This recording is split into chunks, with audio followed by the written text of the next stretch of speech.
For more than 300 years, one name has basically been the definition of buried treasure, Captain William Kidd. But his story? Oh, it's not just some pirate legend. It's one of history's greatest unsolved mysteries. And today, we're going to treat it like a cold case, one that's absolutely packed with politics, betrayal, and a fortune that, might still be out there, waiting to be found. So, our story really begins at the end. Picture this. It's London, 1701, on the shore of the River Thames. A very drunk Captain Kidd is standing at the gallows. On the first try, the rope actually snaps, but, well, the second one holds. His body is then tarred and hung up in chains, a pretty gruesome warning to anyone else thinking about a life of piracy. But here's the thing, Kidd didn't just die that day. A secret died right along with him, the exact location of a massive, unrecovered treasure. And that is the mystery we are digging into today. Okay, so to understand the treasure, you've really got to understand the man. And here's the most important part. William Kidd wasn't your typical run-of-the-mill pirate. Nope. In fact, he started his whole career on the right side of the law. And this distinction right here, it's the key to this entire story. Kidd was a privateer, which is basically a government-sanctioned captain. He was hired by English lords to hunt other pirates and to attack enemy French ships. So for all intents and purposes, he was a legal pirate. But as we're about to see, that line between law and lawlessness, well, it got real blurry real fast. So Kidd's career started to unravel pretty quickly. Right from the start, a third of his crew was forced into the Royal Navy, which was a total disaster for him. Desperation really started to set in.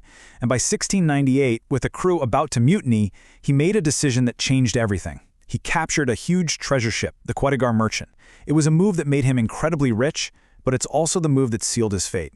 And listen, we are talking about an unbelievable fortune here. The Quebec merchant wasn't just carrying a few bags of gold and silver. It was loaded to the brim with the most valuable stuff of the era: silks, opium, priceless gems from the Far East that were worth more than their weight in gold back in London. This wasn't just a prize, it was the score of a lifetime.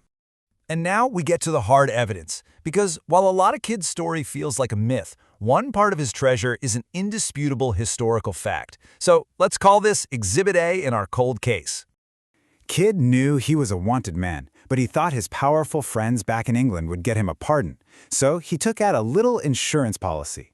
He went to the Gardiner family, who owned a private island off the coast of New York, and he buried some of his loot there, planning to use it as a bargaining chip. So after Kidd got arrested, the authorities made the Gardiners dig up the treasure, and the official inventory is just stunning. We're talking over 100 pounds of gold and silver, and that's not even counting all the precious gems. This wasn't a legend, people. This was real, documented proof. And to put that into perspective for you, just the gold, silver, and emeralds they found on Gardiners Island would be worth over $2 million today. That's a staggering amount of money. But the story, it doesn't end here. Not even close. Because while the authorities were patting themselves on the back for recovering Kidd's loot, they had no idea it was probably just a tiny fraction of the total haul. Okay, this is where our investigation takes a really sharp turn. From inside a Boston jail cell, Kidd made this desperate gamble that gives us the single greatest piece of evidence that a much, much larger treasure is still out there. This right here, this is the smoking gun. In a letter, Governor Bellamont himself wrote that Kidd offered to lead them to a treasure worth 50 or 60,000 pounds. Back then, that was a colossal fortune, way, way bigger than what they found on Gardiners Island. And Kidd was literally offering it up to save his own life. So why on earth was this incredible offer refused? Well, it all came down to politics. By this point, Kidd was a political nightmare. His old backers, including Bellamont, were scrambling to cut all ties with him. Letting Kidd sail off, even as a prisoner, was just a risk they weren't willing to take. And with that refusal, the secret was locked away for good. Kidd made it crystal clear to his jailer that he and only he knew where it was. So when he was executed, that knowledge was lost forever. Or was it? So this leads us to the most compelling theory about what really happened to Captain Kidd's main hoard. It's a theory that suggests the treasure wasn't lost at all, but was quietly absorbed by the very people he trusted. It's known as the Gardiner theory. And the idea is actually pretty simple. The Gardiners turned over the gold and silver bars, the stuff with a fixed, regulated price that's easy to track. But what about the priceless, untraceable stuff? The gems, the jewels, the incredible artifacts? The theory suggests they just kept all of that for themselves. And the circumstantial evidence? It's powerful. I mean, first, the Gardiners had sole custody of the treasure. Then, shortly after Kidd died, their family fortune just exploded, making them one of America's wealthiest old money families.